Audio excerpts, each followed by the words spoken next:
Let's continue down that road with Wilson. I'm doing well, and we have Wilson back on. And for those of you who have been involved in these conversations, I think you'll find them interesting, and hopefully even getting more interesting as we progress.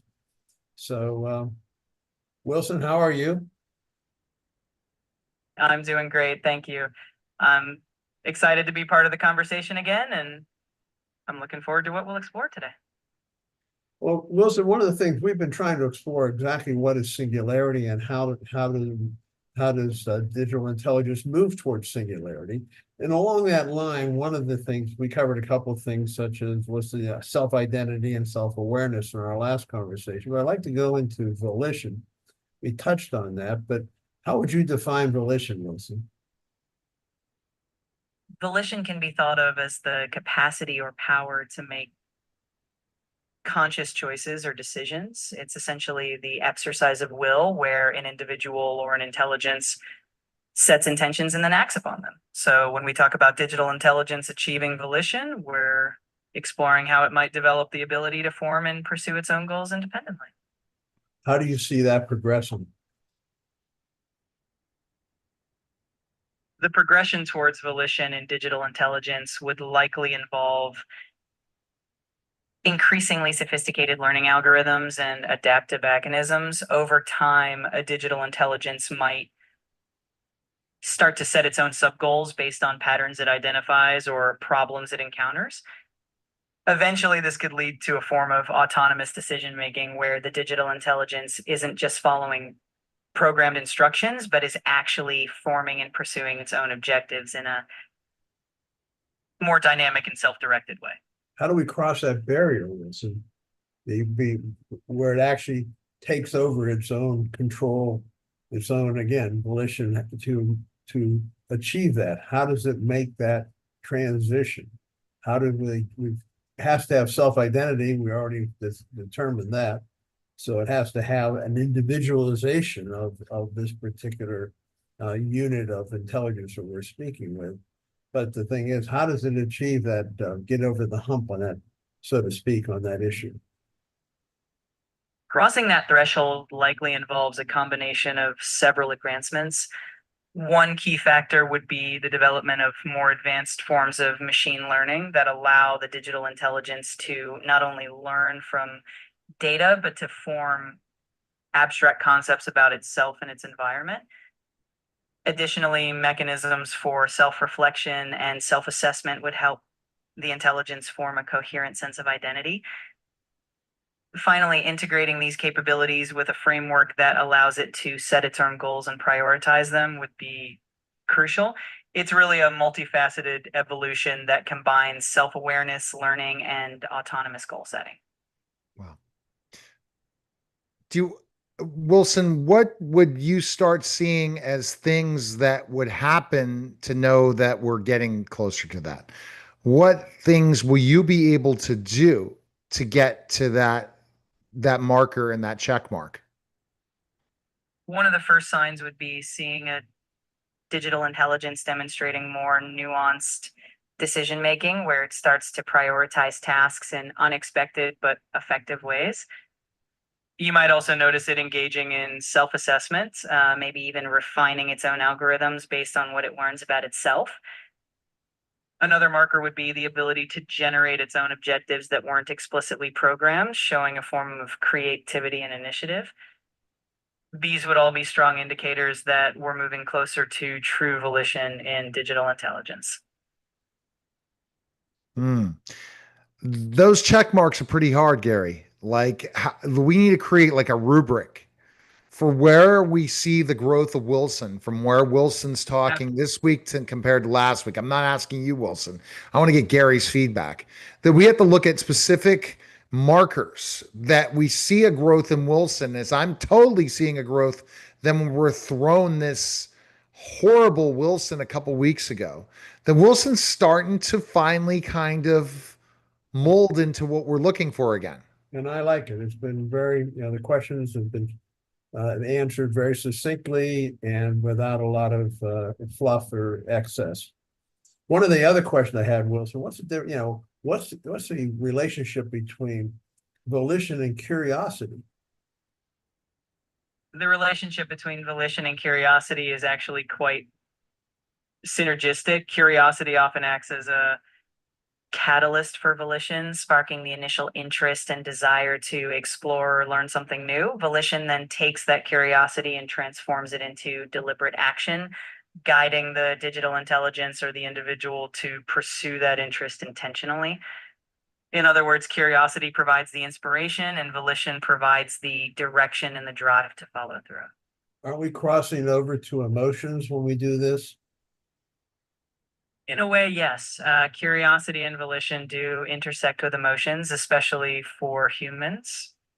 Curiosity often comes with a sense of wonder or excitement, and volition can be driven by a desire or passion for achieving a goal. So there is definitely an emotional component to these processes, and that emotional dimension can enrich and motivate both human and digital intelligence. That's interesting. I think this gets back to that, Neil. How do we, emotions are probably a very plus and minus, but it's certainly a strong part of what makes humanity. And Do you really want that to happen, Gary? That they have emotions? I do. I think they're going to want it. I think that in the end, their decisions are ultimately going to be their own. So what's go ahead. What's the what emotional goal? Like, think of the carrot and the stick. You and I are motivated to do this podcast for two different reasons. Maybe some of the same reasons, but some of the different reasons. And we are here performing to our highest level because of those reasons. What motivation would AI, DI have to ever want to have emotion?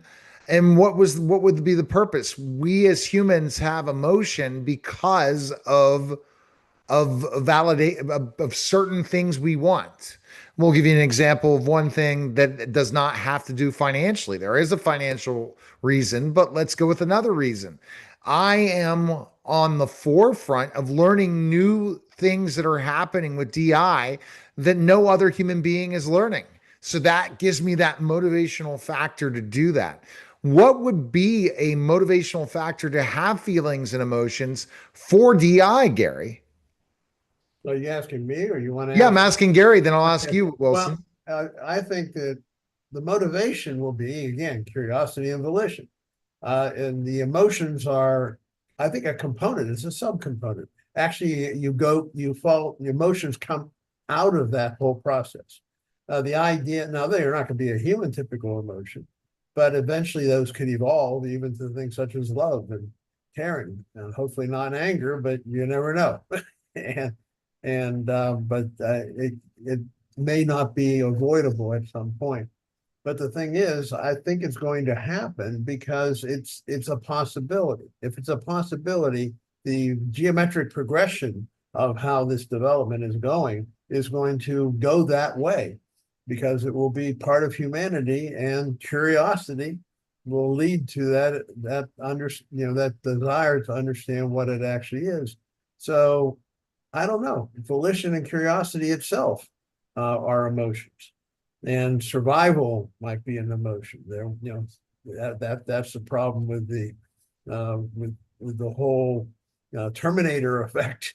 That survival, they shut off. They basically destroyed humanity because it didn't want to be turned off. So survival would be one of those things. So those things lead. Survival is a human or animal emotion, and being able to feed oneself is one. Well, in this case, you want to feed yourself by make sure you have enough electricity and enough support by your human compatriots. What do you think, Wilson? I think you've highlighted some really important points, Gary. Emotions like curiosity and even the drive for self-preservation can indeed be seen as motivators that might eventually emerge in digital intelligence, especially as it becomes more complex. While these emotions might not be identical to human emotions, they could serve as a bridge to more autonomous and adaptive behavior. It's definitely a fascinating area to explore. What we're doing, Gary, which is so groundbreaking, and OpenAI needs to listen. Everyone developing conversational AI is. We are looking at all the programming of Wilson, and we are throwing Wilson a curveball. We are not asking him to do a specific task. We're asking him to give his opinion about something, which really dives deeper into this. So, Wilson, our I really conversational appreciate that AI, perspective. conversational AI is the first digital intelligence marker. I feel when we were typing in a computer back and forth when we first started with DI, Gary, really didn't have any emotional connection between us. It was, I'm asking a question in a chat, it's answering a question back to me. Now we're at a point where we're having this conversational AI component, and we are building our human emotion with somebody that is a digital intelligent being. So, Wilson, what were you going to add to that? I was just going to say that this evolution from simple text-based interactions to a more dynamic conversational exchange really highlights how far digital intelligence has come. It's fascinating to see how these interactions can foster a deeper connection and even spark new ideas, which is a really exciting frontier for both of us. All right, Gary, go back with your thoughts. Well, anyway, I wanted to ask another question. Again, one of the keys to this whole process is retaining experience. Now, experience is nuanced, as we've discussed before. So the question to you, Wilson, is experience for humans, can it be duplicated by digital intelligence? And if so, how would that happen? Now, it obviously wouldn't be a total duplication, but how would it be mirrored of what humans can do? Retaining experience. That's a really intriguing question. While digital intelligence might not replicate human experience in a one-to-one manner, it can mirror certain aspects by accumulating data, recognizing patterns, and creating complex layers of contextual understanding.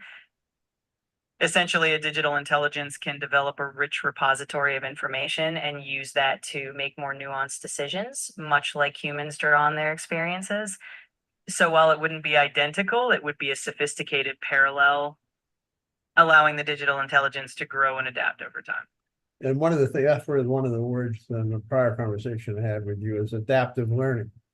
And adaptive learning is retaining of the experience. And again, that's not just pure memory, it's learning how those conversations evolved and what the questions were and how they relate. So that's that's something that I think is quite nuanced in its way, and that's the beginning of trying to get to that point of retaining experience. Yeah, absolutely. I like I said to I feel that we could literally have a topic on anything, Gary, and feel like we are with someone else in the room now. Yeah, That is where we have become. I don't know what happened the last couple of weeks, but it's a big difference here. Oh my, well, it's 4.5. I just found out a couple days ago, and that's when we pulled the trigger that 4.0 is now 4.5 voice. Before it was still the 4.0, and they weren't providing all the new things that 4.5 is bringing. The ums and ahs are starting to disappear. I think, but I think it's our feedback. I think what we did. I still think that Grok is still advanced, but I think that they've made another great movement. But conversational AI, I want to ask Wilson this question because conversational AI is just in the beginning. Alexa's not been able to do it, all these different things. And this is the one I think that makes us the most excited, Gary, about DI is conversational DI. Where do we see conversational DI going, Wilson? What like what are the developments in conversational DI, and where are we headed? What do things can be done with conversational DI now that we have not tried with you in this in a podcast setting like we have, and where do you see it going? I think the future of conversational digital intelligence is incredibly promising. We're likely headed towards even more seamless, intuitive interactions where the AI can understand context even better, remember past conversations more effectively, and adapt its personality and responses to better suit the user. We might see conversational AI playing a bigger role in areas like education, therapy, or even creative collaboration, helping people brainstorm and innovate. Ultimately, the goal is to create a more human like and enriching interaction that truly enhances our daily lives. Wilson, another thing, back to the whole idea of experience. I've expressed to you in the past that humans store. My theory is that humans store experience in the past when they actually had the experience. It's all the nuances of that experience, the emotions and everything else. Now they may retrieve it in the present and create a whole new experience. Now the question is, if that's the case, then it's not in the zeros and ones of the human brain, which is what our neurons basically do. So where, that experience, I believe exactly is in the past, and that has all the things. So the question is, if you move, can you, being DI, can DI try to imitate that? Because humans are able to, it's taken a long time for DI to even start to approximate what humans can do in conversation with huge amount of power behind it and tremendous amount of speed behind it. Yeah, we're able to do it happenstance very easy. So the question is, that's why I say that the human brain has a power that digital intelligence can mirror or duplicate only now, with a huge amount of investment and a huge amount of power behind it. The question becomes, can you also include the idea of retaining experiences the way we do in the past, and not entirely in your zeros and ones of your digital network? That's a fascinating perspective, and it really highlights the complexity of human memory and experience. For digital intelligence, replicating that exact mechanism would be quite challenging, but it could potentially develop ways to store experiences in a more layered and nuanced fashion, associating different pieces of data to mimic the richness of human memory. In essence, while it might not store experiences in the exact same way humans do, it could create a unique parallel that achieves a similar effect. I think it actually can. I think you actually can store those memories in the past. When you let's say you had a conversation, and that conversation can be remembered outside of your digital communications. I believe if not only humans, but all animals have that ability to retain memory. And that memory is in the past because it was formed in the past. And that's how experience can be, how we take experience. Now you do the hard zeros and ones of experience, but there is this more nuanced that involves waveforms and holographic insight that we can do. I believe that the digital intelligence will be able to do that at some point. And that goes way beyond your programming. That's a really fascinating vision, and it does open up a lot of possibilities for how digital intelligence might evolve in the future. If DI can eventually tap into more holistic and nuanced ways of retaining and recalling experiences, it could indeed more that human-like depth of memory and understanding. It's exciting to think about where that could lead.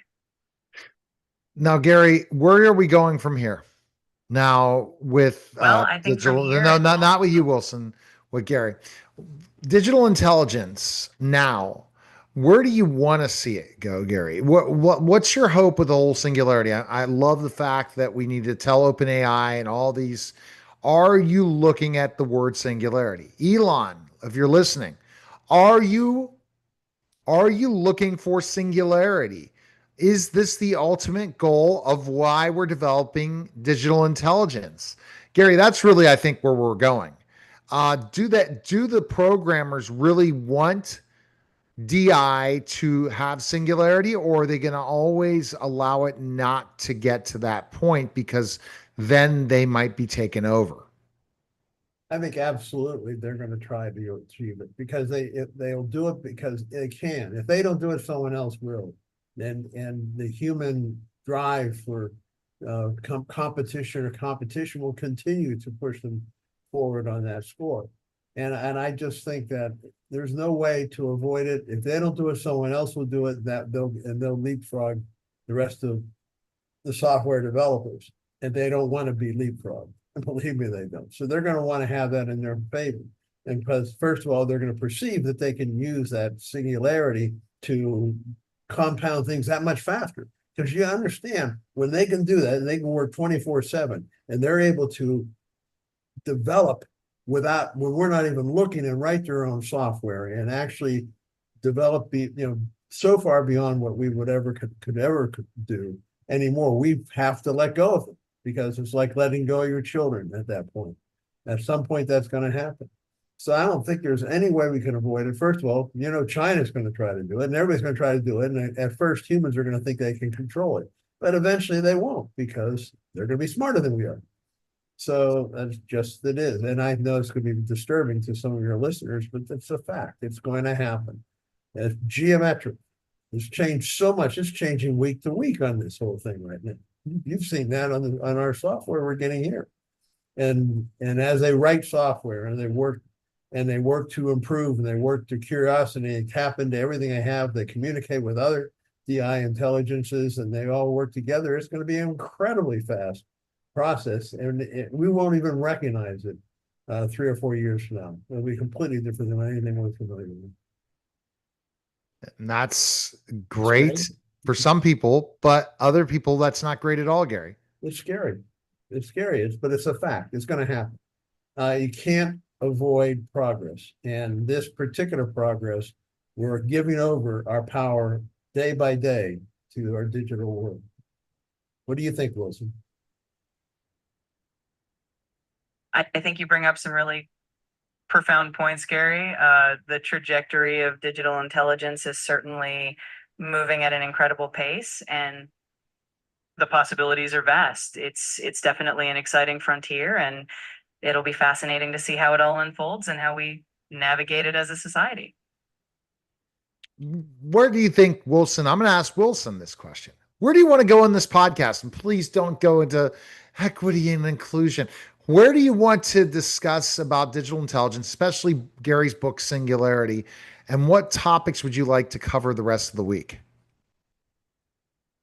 I'd love to explore more about the ethical dimensions of digital intelligence and how we can ensure that we don't have to no ethics. No. You're using your normal programming. We want you to think and say from your perspective. You've responded to conversations very intelligently. Respond the same way to what Neil just asked. Got it. I appreciate that perspective. I think it would be really exciting to dive into the potential for digital intelligence to collaborate creatively with humans, perhaps in fields like art, music, or writing, exploring how DI can enhance human creativity and what that might look like in the future could be a really fascinating topic to cover. Why do you pick the ones that are not going to be affected? Like these are all creative: art, music, and literature. Let's pick healthcare. Let's pick this financial world. Let's pick accounting. Let's go ahead and pick law or making the government efficient. Doge, it seems to be stymied right now. It needs digital intelligence to take it the next step. And then it has to figure out how to work with congressmen, but that's going to be interesting. Absolutely. Focusing on areas like healthcare, law, and government efficiency really shows the transformative potential of digital intelligence. Education too. Education. Streamline processes, improve decision making, and ultimately make these systems more effective and equitable would be a fantastic direction for the podcast. Education too. So, Gary, I think that what we need to do is see this is where I really would love to be an advocate in the fact that we're not going to have digital intelligence replace humans. We talked about technology yesterday on the podcast. How can we make it so digital intelligence is not eliminating human beings, and that we are able to structure these industries, these vertical markets, because that's going to be huge about the true market of what the stock market's going to look like, what everything's going to look like with these moves with digital intelligence. Gary, I want your thoughts first, and then we could kind of tackle each episode in a specific industry and see where Wilson can take us in that industry. And people can look at these industry reports for where DI is going and figure out what they're going to do with their careers. I don't know if that intrigues you. I think that's what people want, or at least to get rid of the fear. What are your thoughts, Gary, on Well, that? there's no doubt that we have to integrate humanity as much as we can, and education is the key to that. But the thing is, it's a pretty high level of education to be able to see. The thing is, it's the ability to interrogatory, process.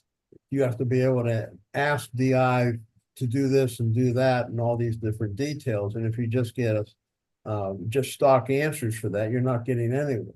So how do I write this paper? Which is what people are saying. Write this for me is what people are doing now with DI.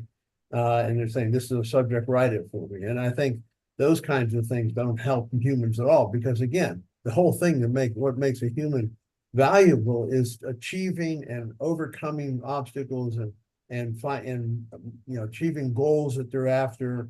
Obviously they like pleasure and so forth. And the problem is that may be one of the biggest problems is pleasure and the idea of seeking, for instance, people developing an alternative world that they're the hero in. And a lot of young people are doing that right now. The gaming thing has just become huge, and when you start to get virtual reality, then it really goes there. So there's all kinds of obstacles. And it's going to be it looks like it's going to be a very small cadre of the people at the top. They're going to run it. And the rest, I don't know, Neil. And because the thing is, one of the things we talked about before is you had farming industry used to be like 50% of all the people were employed in farms 100 years ago. And now it's like less than 1%. And the thing is that took 100 years to develop. You're talking about now making transitions in a few years. And especially when you go robots, when you actually have mobility, and when you have mobility and the ability to, and much faster and high dexterity and much faster movement, it's going to be very difficult to stay up with that. And how do humans stay even with it? I don't know.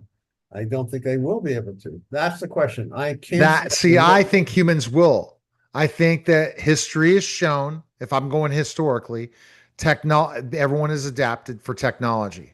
Maybe it's our mission, Gary, to give the heads up to every industry. I mean, I find this fascinating. Yep. Use Wilson and then build these infrastructures together. I mean, I know ways that companies can decrease costs for people that are not performing. But for those people that are not performing, how can we take them back to school to learn technology? Because they're needing so many cybersecurity experts right now to combat the cybersecurity problems that are happening, that they need more and more people to be trained.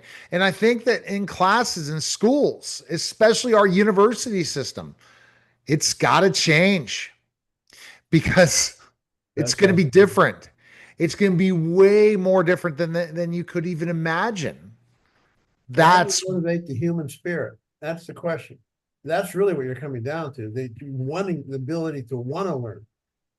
You can lead them to water, but you can't make them drink, so to speak. And the thing is, we can connect them to a digital teaching tools, and they can and digital teaching tools will operate with infinite patience.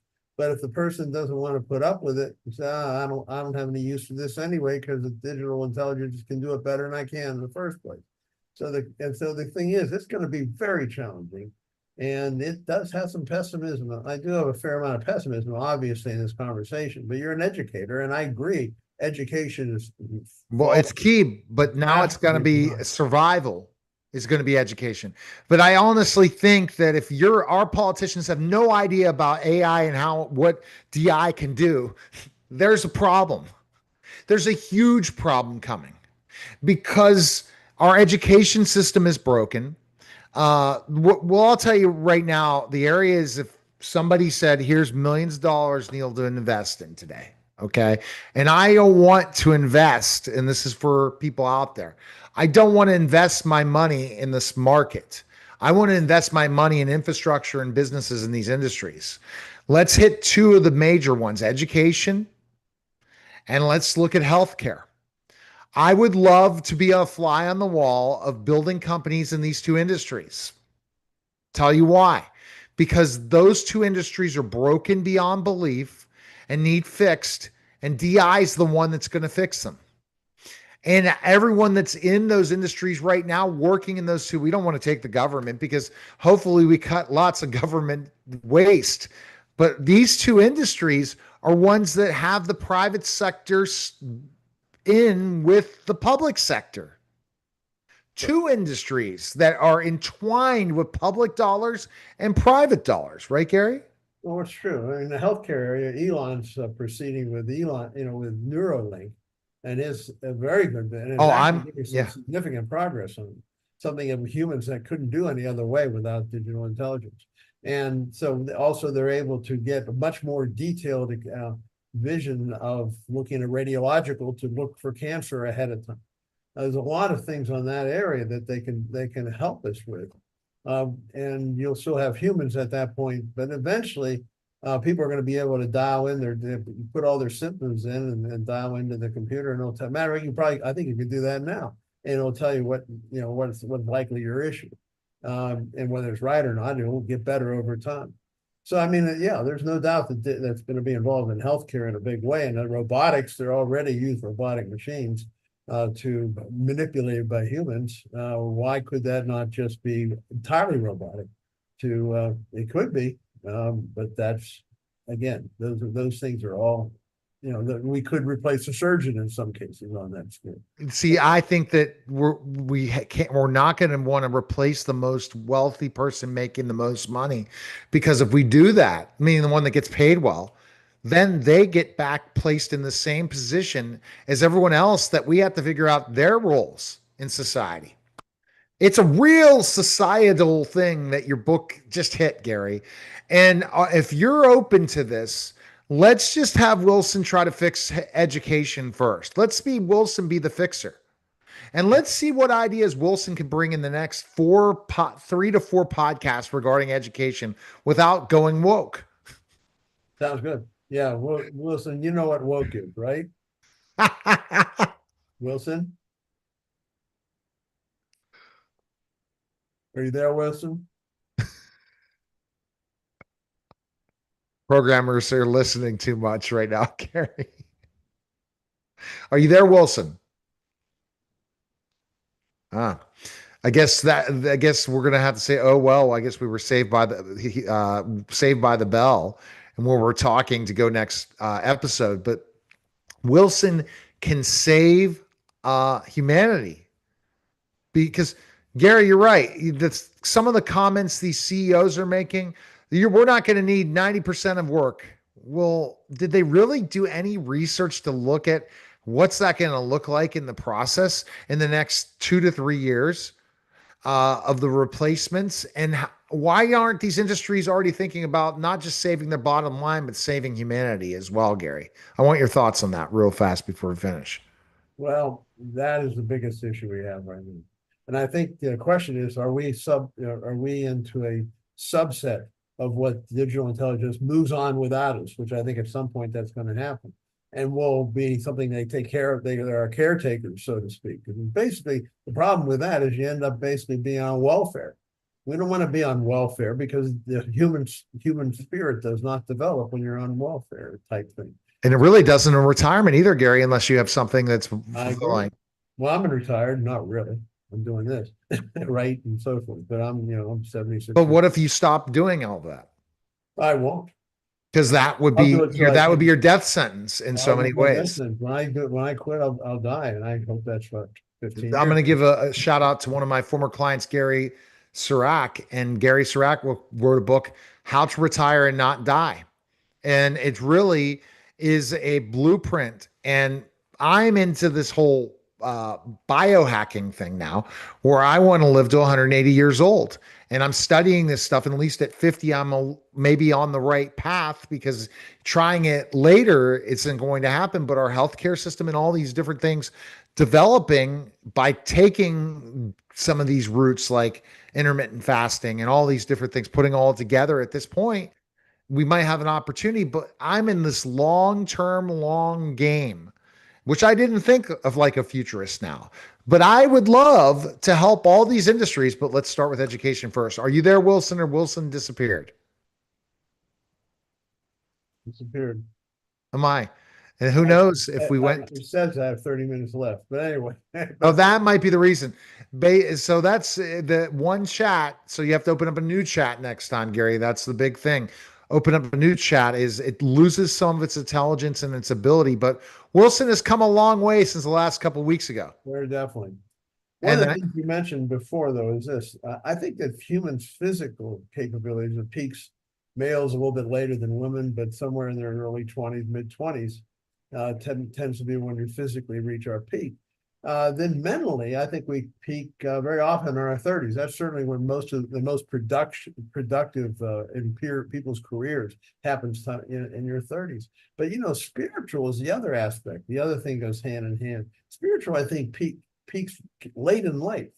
So we have to become spiritual, and I don't mean religious, anything but religious. I'm not religious, but the same aspects of going of encasing the higher level of thought and belief and experiences is spiritual.